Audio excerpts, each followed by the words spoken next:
Simulan po natin ang mga katanungan mula kay Deselma. Ayan. Brother or sister, ask to mute po. Good evening po sa lahat. Brother Yes, good Aljan. evening din po, sister. Sa lahat po. Ask ko lang po kung saan sa Bible yung sign of the cross. Ito, sabi sa Ezekiel 9:4. Oh. And Yahweh said to him, Go all through the city, all through Jerusalem, and mark a cross on the forehead of all who grieve and lament over all the loathsome practices in it. Yan. Mark a cross or sign of the cross. The cross. Okay, ang ikalawa po bro, yung yung parte naman sa rebulto. Kasi pakita ko sa kaibigan ko na nag-convert sa pagka-Muslim. Eto, then make two statues of guardian angels using beaten gold and place them at the two ends of the lid of the ark. They shall be one piece with a mercy place, one at each end. The guardian angels shall be facing each other, looking down upon the place of mercy, and shall have wings spread out above the gold lid. Install the lid upon the ark, and place within the ark the tablets of stone I shall give you, and I will meet with you there and talk with you from above, the place of mercy between the guardian angels. And the ark will contain the law of my covenant. There I will tell you my commandments for the people of Israel. Ayon sa 18, ang sabi doon, then make two statues of guardian angels. Yan te, statwa. Gumawa ka ng dalawang estatwa ng Anghel de la Guardia. Statwa, rebulto Okay yan. po. Yun lang po muna. Salamat po, Bro Jando, Bro Eljan. Yun Okay lang ba po. dahil dyan?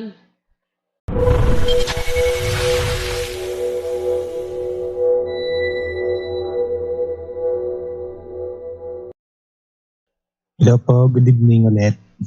Yes, magandang gabi rin po, kapatid. Tatanong ko lang po kung pwede bang maging exorcist kahit hindi pare o bispo sa Catholic Church?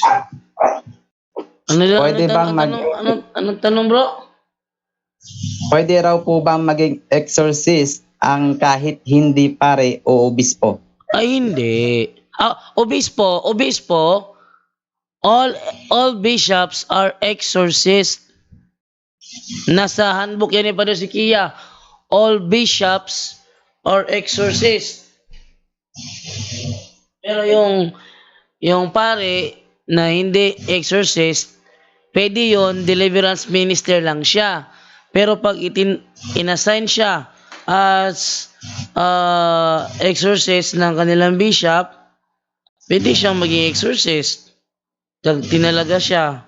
Pero yung mga laiko, hindi siya pwede maging exorcist. O, yan o.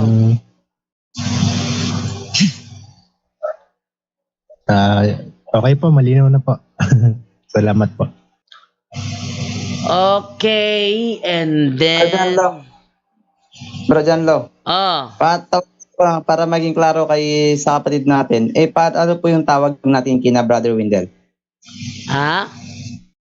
Ano po yung tawag natin kina Brother Wendell? Deliverance minister. Yun. Para klaro bro, para ano. Pero yung po ba, yung pag-deliverance po, parang nakakapagpalayas. Brother Roger, bakit mahina po ang dating ninyo, hindi masyadong naririnig po.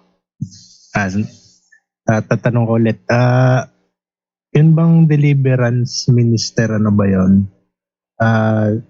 Halos same sila ng kapangyarihan ng exorcist. Hindi. Hindi sila the same. Kasi kapag ang deliverance minister ang mag-pray, gagamit yan ng supplicatory prayer. Ano yung supplicatory prayer? In the name of Jesus, I ask you, Lord, to please bind and cast out all evil spirit. And I ask you, Lord, to please command all of them to depart right now from Juan de la Cruz and go immediately and directly to the foot of the cross of Jesus and never return again. Ganon.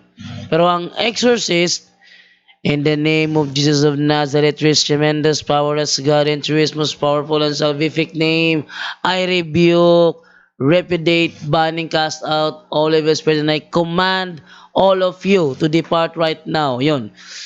Ang exorcist, kahit sino, basta lumapit sa kanya, under sa kanyang diocese, pwede siyang maggamit ng commanding prayer. Ang deliverance minister, magagamit lang niyang commanding prayer sa kanyang pamilya. Kapitbahay, bawal na. Yon. Pangalawa, ang exorcist pwedeng gumamit ng exorcismoste. Ayun. Nakalimutan ko yung dati narinig ko yung Darwin eh.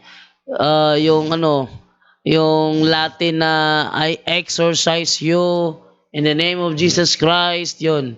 Exorcistamus te, omnes immonde spiritus, omnes satanica potestas, omnes incursio infernalis adversari, in nomine et virtute Domini nostri Jesu Christi. Ginagamit yan ng mga exorcist, pero hindi yan pwedeng gamitin ng mga deliverance minister. Brother Roger? Okay po. Malinaw na po. Salamat.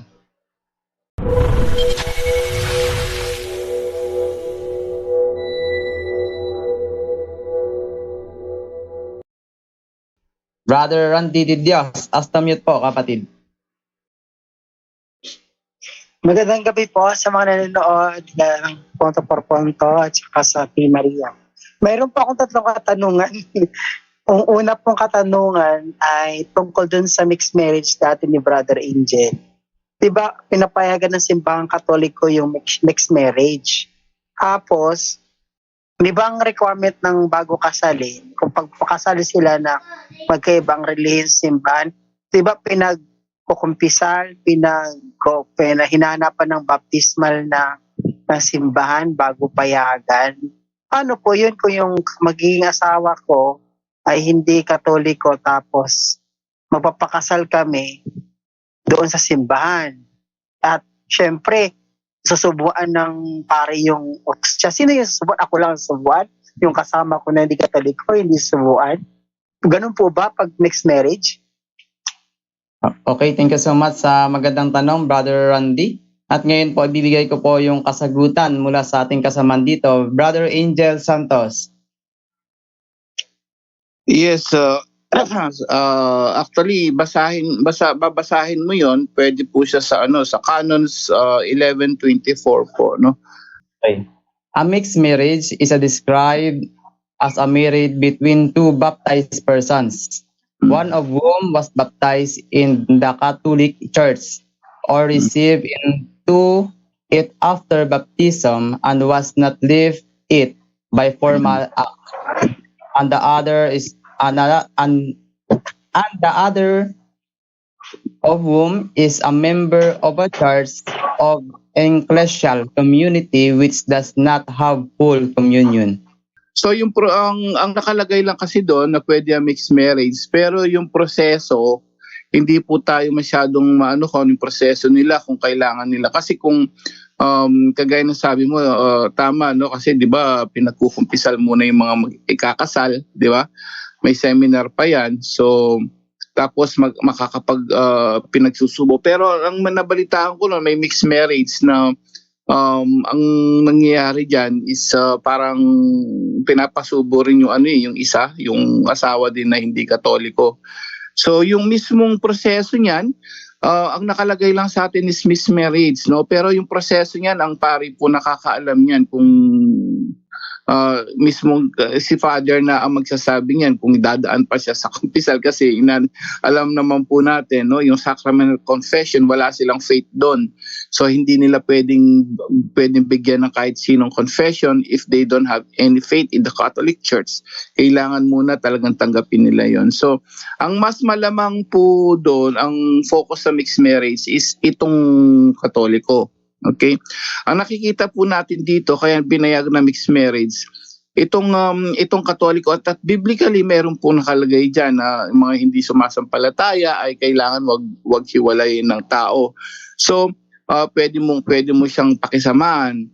So, nandun ang galing, biblically, nandun po yon, and at the same time,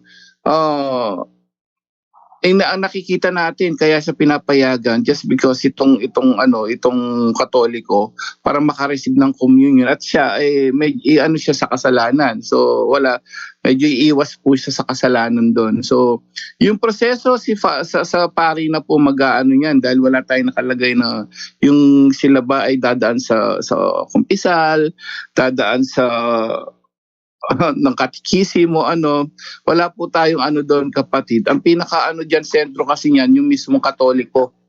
So doon sumisentro ang simbahan, kapatid, para maging legal lahat ang kaya pinayagan ng mixed marriage, kapatid.